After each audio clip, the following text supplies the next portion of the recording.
the perks of being a big-name celebrity. Nice cars, private jets, designer clothes, your own personal no-fly zone around your sprawling $7 million mansion. Okay, that might not be the case for all famous people, but it is for Argentinian soccer star Lionel Messi, and the reasons will surprise you. If I could sum it up, it'd be location, location, location. The 32-year-old's eco-friendly home is in Gavà, a town that's about 6 miles from Barcelona's main airport, El Prat. And get this, Messi's estate is preventing the airport from expanding. Add to that the whole planes are absolutely forbidden from flying over it thing, and it seems like the soccer superstar is causing a lot of inconveniences. Now, before you assume it's all about fame, power, and the influence a big bank account will get you, the flight restriction has nothing to do with Messi at all. No, it all comes down to Spanish law. The forward for FC Barcelona lives in an area that's highly protected by environmental laws. His home happens to be within the perimeter, and one of those guidelines includes noise levels. The airspace is restricted because the sheer volume of aircraft would interfere with the natural wildlife in the area. That's why El Prat Airport isn't allowed to add a new runway near Gavà. The law also states that planes must immediately fly towards the sea when leaving the airport. That would be south if you're taking off from El Prat. By the way, they cannot fly along the coast.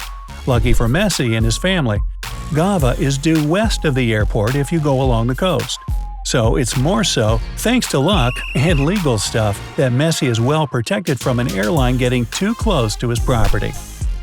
But why are no-fly zones important anyway? Now you know that they help preserve environmentally protected areas. They're also usually over historical heritage sites with high traffic, regions with known conflict, and sometimes other famous or important people's houses too. Messi's humble abode isn't the only no-fly zone, of course. Here are some others your next flight might bypass.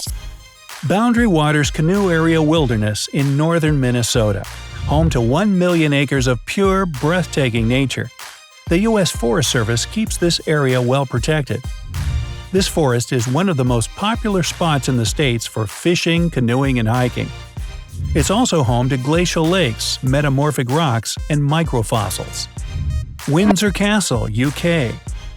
Located in Berkshire, England, this architectural beauty was once a fort built during the 11th century by William the Conqueror. I wonder if his friends called him Bill. Anyway, since then it's had a long history and ties with the British royal family. It's right up there with Buckingham Palace as far as having the status of a national treasure. By the way, the airspace above Buckingham Palace is a no-fly zone as well. Machu Picchu. It's one of the most famous historical sanctuaries on this planet. As such, Peruvian authorities can't risk disturbing the World Heritage Site or the wildlife living around it. Sure, plenty of tourists visit the ruins to learn all about the Inca Empire. But as of 2006, nobody can fly a plane over it. Tibet. You might assume it'd be the same case for this historic and culturally rich place. But for Tibet, the flight restriction is all about passenger safety. The region isn't just home to the tallest mountain in the world, the mighty Everest. It's also covered in peaks. What does that have to do with planes? Well, there's a risk that the pilot won't be able to set the aircraft down somewhere between all those mountains in case of an emergency. Cuba. Any sort of foreign aircraft approaching Cuba has to get special permission ahead of time. Airlines that are allowed to fly into Cuba include JetBlue, American Airlines, and Delta Fly. The flight from New York to Havana is the most popular. Finland. This Scandinavian country holds the title for being home to the happiest people in the world. Perhaps part of the reason is that they don't have the sounds of jets keeping them up at night. Okay, the whole country isn't a no-fly zone, but certain areas are for sure.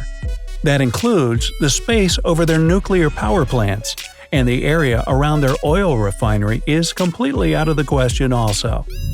For as many places that have aircraft restrictions, there are some surprising ones that don't have an airport at all. Andorra. This small nation between France and Spain in the Pyrenees Mountains is the largest in the world that doesn't have an airport. It is, however, home to 3 heliports. So, if you're interested in checking out Andorra, you might need to find a helicopter first. Liechtenstein. With the 2 closest airports being 30 to 50 miles across the border in Switzerland and Germany, tourists typically take a bus or train into this microstate wedged between Austria and Switzerland. Monaco. This small Western European country also has a heliport instead of an airport. If you want to fly in by chopper, you'll be landing at the Monaco heliport in Fontvieille. I'm starting to see a theme here. European countries are so close together that many of them don't even need a big, bustling air hub. San Marino. Here's another microstate, this time found in the north of Italy. Surprise, surprise, it has its own heliport. But it also boasts a small aerodrome with a grass runway. Aerodromes are areas where aircraft activity takes place. That means, technically, all airports are aerodromes. However, not all aerodromes are legally designated as airports, so it made my list. Vatican City. Keeping with its European counterparts, people living in the wealthiest city-state in the world would need to go to Rome for their flight. Not a major inconvenience, Vatican City is located within Rome after all. It would be an impossible feat to try to fit an actual airport anywhere there. The city-state is smaller than Disneyland. And here's another freebie. The 2 Disney Park locations in the US are also no-fly zones. Finally, there's this. There's a place in France where you cannot wear trousers with zippers in the front. It's buttons only. Why? Yes, you guessed it. It's also a no-fly zone. Sorry, I couldn't help myself. On the flip side, are countries that people often frequent, making them home to the most airports in the world. Counting down from number 6, Argentina. And we've come full circle back to Lionel Messi's home country. The Ministro Pistarini International Airport is Argentina's largest, and it stays busy. So far this year, the airport has seen a total of over 8.5 million passengers. It makes up one of the 1,130 airports in the nation. Number 5. Russia. As the largest country in the world, it might come as no surprise that all that territory is sprinkled with loads of airports. 1,218 of them to be precise. The busiest is Moscow's Sheremetyevo International Airport, which saw more than 45 million passengers in 2018. Number 4. Canada. My neighbor to the north has a bit more with 1,467. In 2018, the Toronto Pearson International Airport served almost 50 million passengers. Number 3. Mexico. Of the country's 1,714 air hubs, Mexico City International Airport was the busiest in 2018. They helped 47 million travelers get to and from their destination. Number 2. Brazil. The only Portuguese-speaking country in South America whose territory is mostly made up of the Amazon rainforest hosts 4,093 airports. The Guarulhos International Airport in São Paulo sees the most activity, serving just shy of 43 million people in 2018. And for the top dog when it comes to the airport business, number 1, the United States. It wasn't even a close match, given that the US, as the most visited country in the world, has 14,712 airports. Oh my! Specifically, the busiest one in the US is the Hartsfield-Jackson Atlanta International Airport. Hold on to your hats. Just in 2018, it served over 107 million passengers. Wow, that's a lot of lost luggage. So, which of these places would you like to visit?